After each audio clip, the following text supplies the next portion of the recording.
Presencia Universitaria, la entrevista. Un punto de encuentro para el análisis y la reflexión. Son las 8 de la mañana ya con 35 minutos en este espacio de Presencia Universitaria. Muchas gracias. Vamos a conversar con nuestra invitada. Ella es Irma Escamilla Herrera, especialista en estudios de género y feminismo de la Universidad Nacional Autónoma de México, a quien agradecemos su tiempo en esta mañana. Maestra, muy buenos días. Gracias por acompañarnos. Al contrario, muy buenos días. Me da también estar con ustedes y agradeciendo el espacio que me dan. Marco, Alfredo, muchas gracias y espero que esto pueda ser satisfactorio para ustedes. Como no, vamos a platicar de un proyecto interesante, este proyecto denominado La Geografía Feminista, las altas de igualdad, derechos humanos y la cartografía de la desigualdad en nuestro país. Si nos pudiese, por favor, dar un contexto de lo que es este proyecto. De hecho, ese proyecto ya tiene unos años que salió. En cuanto a la publicación, fue un atlas que colegas del Colegio de Geografía de la Facultad de Filosofía y Letras realizaron en combinación con la Comisión Nacional de Derechos Humanos para identificar y poder visualizar sobre el territorio cómo estaban las condiciones de los derechos humanos de la población en general y en particular de las mujeres y por supuesto atendiendo un sector importante como pueden ser las infancias, o sea, los grupos extremos vulnerables, las infancias y los adultos mayores. Y de ahí se han derivado, tenemos distintos trabajos, tanto en el Instituto de Geografía como la UAM, que también realiza trabajos en esta línea, que tienen que ver con cómo se expresa en el territorio las condiciones de desigualdad de la población. De hecho, la geografía en su aspecto más concreto es una ciencia, una disciplina que ve reflejado en el espacio toda una serie de fenómenos físicos, económicos, sociales, culturales, geopolíticos, como los que tenemos en algunas partes del mundo.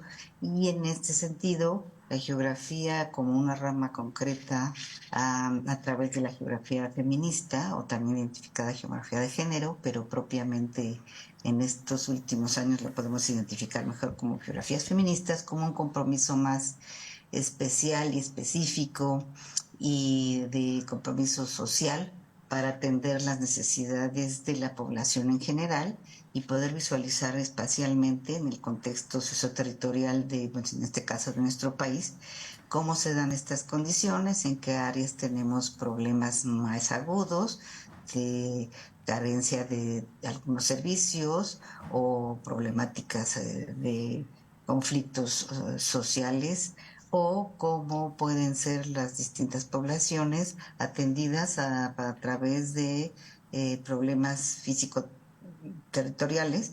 Por ejemplo, cuando tenemos estas etapas ahora de temporada de lluvias y que hay lugares de difícil acceso por problemas de remoción en masa o porque hay problemas para la conectividad, entonces en parte de este trabajo de lo que analizan las geografías feministas, podemos ir identificando qué espacios es necesario que se atiendan y darles en su caso una prioridad concreta de una atención alta, media o baja, dependiendo de las condiciones de vulnerabilidad socioterritorial en la zona que estemos analizando, ya sea un municipio, un estado, una región o el país en su conjunto.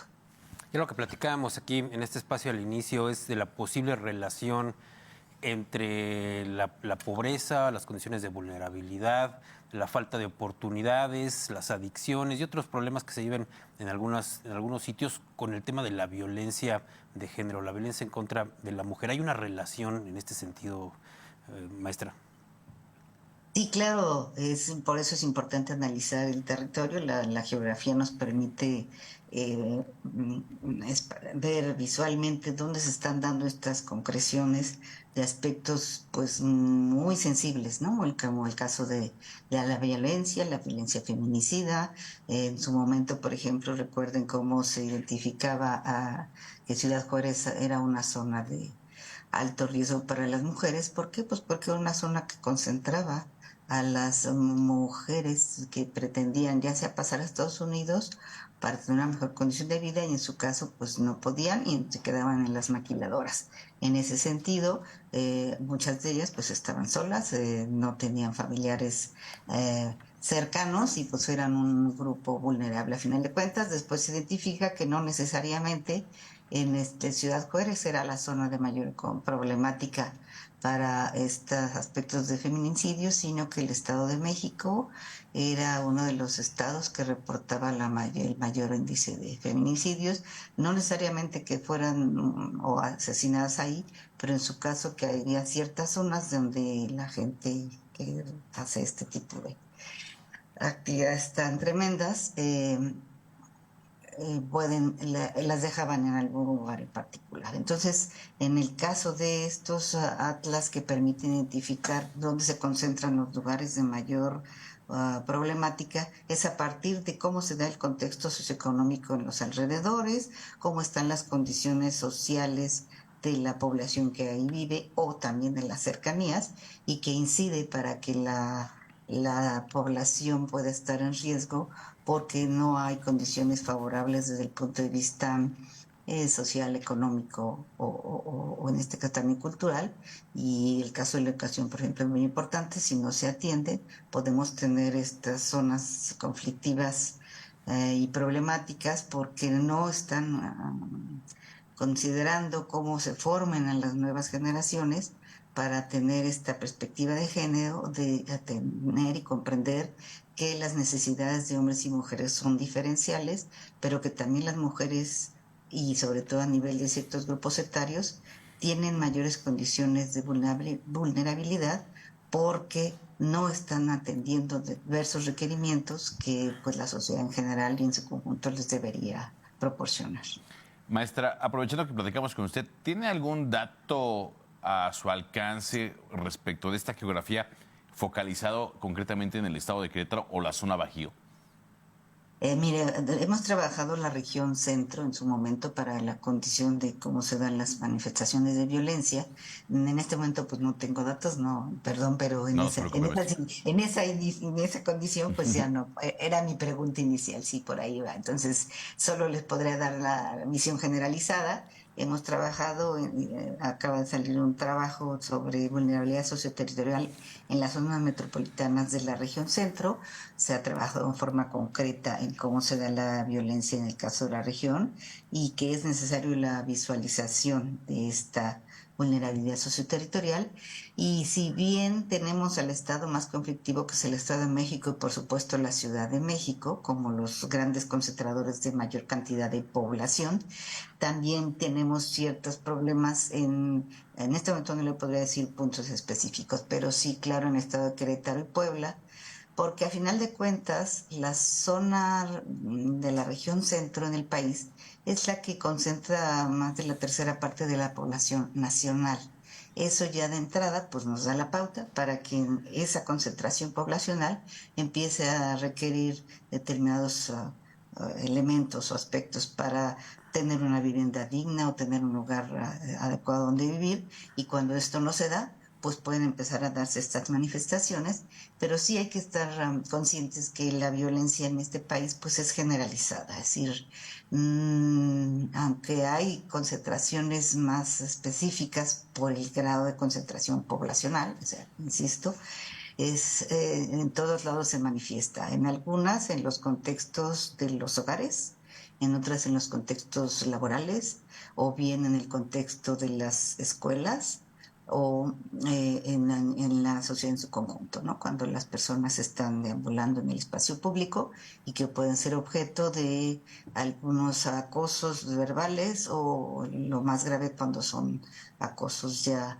físicos y que atentan contra la vida en general de las mujeres. En el caso de Querétaro sí se presenta esta condición. En este momento, insisto, no le podría dar puntos específicos porque no tenemos a nivel de área geoestadística básica o de municipio en este momento que le pudiera contestar, pero sí es necesario tener en consideración que como Querétaro es un estado que en potencia está cada vez más, ha sido un estado, una ciudad media que tiene un crecimiento importante por las distintas compañías que están estableciendo ahí sus áreas de producción, ya sea de automovilística o la aeronáutica, que a ustedes por ahí les ha ido muy bien en ese sentido por generar mayor fuente de empleos. Eso implica que puede al final ser una zona de concentración en la que pues hay mucha cantidad de población que está llegando de fuera, además de la que ya propiamente vive y es habitante desde generaciones atrás en Querétaro, su área metropolitana, y finalmente puede tener zonas de riesgo, sobre todo considerando nosotros hemos trabajado mucho las zonas periféricas, en el caso de la región centro, y básicamente muchos de los aspectos de la perifización de la pobreza tienen que ver con todos estos espacios de áreas urbanas importantes, amplias, grandes. Querétaro es una ciudad media, y en ese sentido pues las zonas periféricas empiezan a ser las zonas que pueden ser focos amarillos o rojos para este tipo de expresiones de la violencia de género, y en particular a mujeres y niñas y jóvenes. Pues muchas gracias, maestra. Y bueno, le agradecemos mucho por habernos atendido. Nada más rápidamente que nos diga, porque parece que las autoridades no tienen la respuesta a qué hacer ante esta situación que está viviendo de violencia en contra de la mujer. Aquí en Querétaro pasa lo mismo, viene en crecimiento año con año. A nivel nacional también vivimos cada año más violencia. ¿Qué propuestas son las que ustedes lanzan al respecto? Es complicado en el sentido de que todo proceso social lleva tiempo. Afortunadamente se han estado llevando acciones a nivel colectivo, en las escuelas, en la propaganda de radio, televisión, medios como ustedes en todos lados, de atender este aspecto.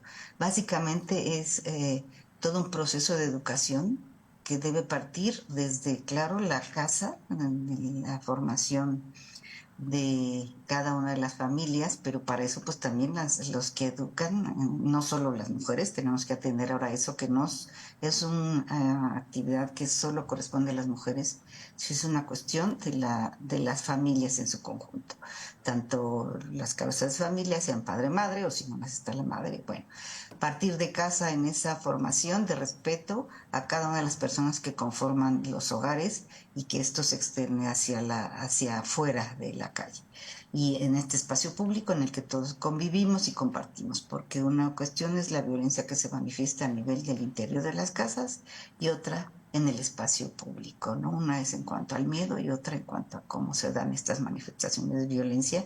Entonces, a partir del proceso de la educación informal y formal, para qué es lo que se viene haciendo ya de años atrás. Lamentablemente estamos en pleno siglo XXI, 2023, continúa manifestándose. Entonces, una constante campaña de cada uno de los integrantes de la sociedad. Por supuesto que no solo es responsabilidad de las familias, sino más importante es la del Estado, porque es el que debe proporcionar a la población las condiciones favorables de una habitabilidad tranquila. Y en ese sentido, aunque han estado trabajando, pues se deben hacerse todavía mayores tipos de campañas, yo diré también focalizados, y formar más a los cuadros, porque aunque se les han estado proporcionando cursos, que fue a nivel oficial ya desde hace varios periodos de gobierno, no necesariamente se cubre el requerimiento, ¿no? Porque muchos es solo para cumplir esa formación de perspectiva de género, pero no se llega a concretar. Aún no se entiende esto del aspecto del feminismo, de buscar estas reivindicaciones que pretenden las mujeres para lograr una vida segura. Entonces, recalcar a las autoridades esa mayor autoridad a nivel nacional, a nivel estatal, municipal y local. Creo que ahí no hay vuelta de hoja. Necesitamos seguir teniendo ese apoyo de las autoridades para que se ejerza la cuestión legal con esta ley de acceso a las mujeres, una libre de violencia, Si los ministerios públicos también estén bien preparados, porque insisto, aunque los han formado, no los piden que tomen esos cursos de perspectiva de género, no necesariamente llegan a concretarse, y después, bueno, lo que se haga en la labor de cada uno y que cada uno de los integrantes de las familias, como bola de nieve, vaya replicando el no permitir cuestiones de chistes ofensivos o de piropos innecesarios o de atentar simplemente por cómo las mujeres están vestidas o no, o de su condición de mujer, o si es mujer indígena, o si es afrodescendente, cualquier forma de manifestación de lo que llamamos la interseccionalidad, por condición social, clase, sexo, que se entienda a través de políticas específicas de las autoridades, pero bien concretas y viendo resultados, porque no necesariamente se miden. Ese es el problema, ¿no? Que no se miden, y en la medida en que no se miden, no podemos tener resultados para saber si han sido funcionales o no. Creo que por ahí va el asunto principalmente. Maestra, le agradecemos enormemente su tiempo, su apertura para con este medio. Esperamos tenerla en una próxima ocasión. Les agradezco mucho este espacio. Que tengan muy buenos días. Igualmente, muchas gracias a la maestra Irma Escamilla Herrera, especialista en estudios de género y feminismo por parte de la Universidad Nacional Autónoma de México. Vamos a una pausa y volvemos con más.